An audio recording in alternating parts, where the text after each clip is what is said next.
me wild.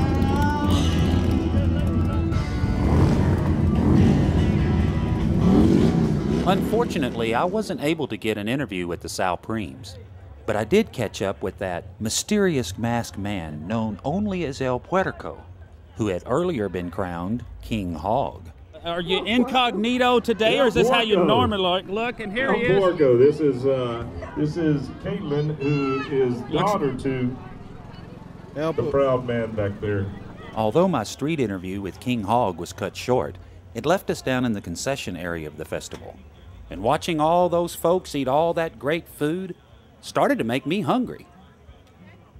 So we decided to grab some lunch, and boy, was it ever tasty. Afterward, we were tempted with dessert, including one of my all-time favorites, funnel cake. But I still hadn't found out why it was called the Hogeye Festival. So we took to the streets again in search of an answer, and that's when I noticed this sign waving above the crowd. Can you explain to us what Cow Patty Bingo actually is all about? Sure. We turned 2 cows loose. We've got 1,500 grids down there painted on the street with panels up. We turned 2 cows loose in there, and the first cow that poops on your grid, you're the grand prize winner, which is 2 nights stay at the Hyatt in Bastrop, plus a round trip for 2 anywhere Southwest flies.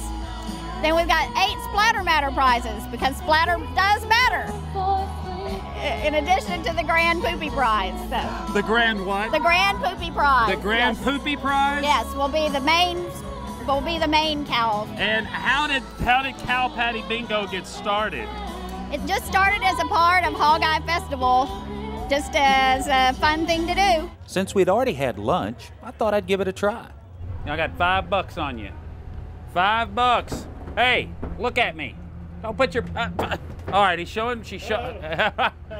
So these are your cows that are participating in the Cow Patty Bingo? Yes, sir. Did you prepare them in any way? Have they been out pumping iron or doing anything like that to get ready for this contest? No, I've just been feeding them and brushing them and stuff like that. The cows have been released. Uh-oh. It has begun. Oh, it's begun. Splatter has happened.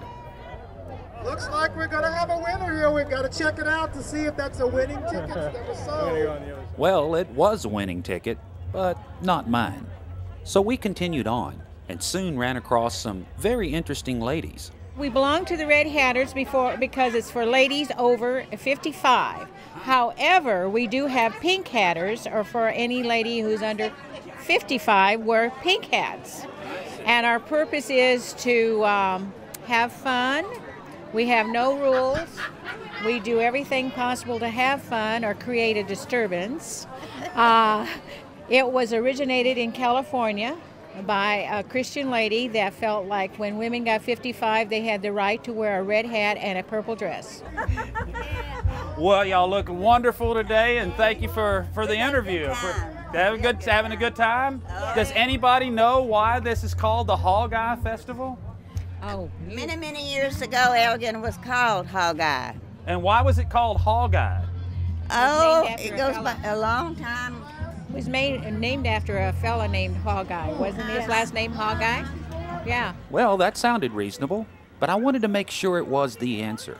So we headed off to an area of the festival we hadn't been to yet, the cook-off area, and quickly found the man that had been crowned the very first King Hog. Can you tell us why this was called the Hogeye Festival? Well, they tell me there was like a stagecoach little stop out here, a little piece out, and it was called Hogeye. And why was it called Hogeye? That's what they named it for Elgin, I think. But that was before Elgin got here. And then we still have Hogeye Road out here, and we got Hogeye Hill out there toward Liddick. Okay, but you still don't know why it's called Hogeye. Not really. Not really? My daddy could tell me more about it, because the hogs, they used to fence in areas and just let hogs run. And like in a pasture, like you do cattle. And hogs ate the acorns and stuff like that. They didn't really feed them that much. They were just kind of, Charlotte Swenson, Charlotte, come here.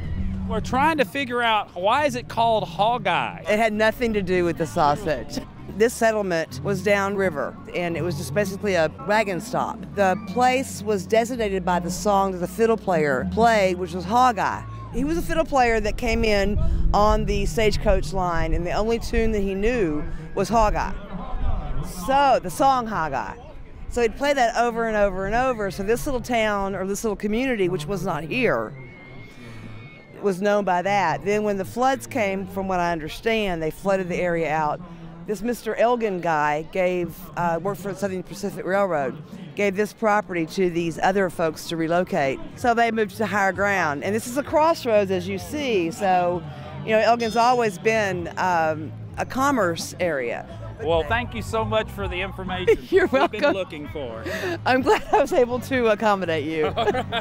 And sure enough, according to the Elgin Historical Association, she was absolutely right. So it seems the Hogeye Festival actually owes its name to a fiddler who night after night entertained the folks with the only song he knew. Kind of strange. The Hogeye Festival wasn't named after a hog. It was named after a song.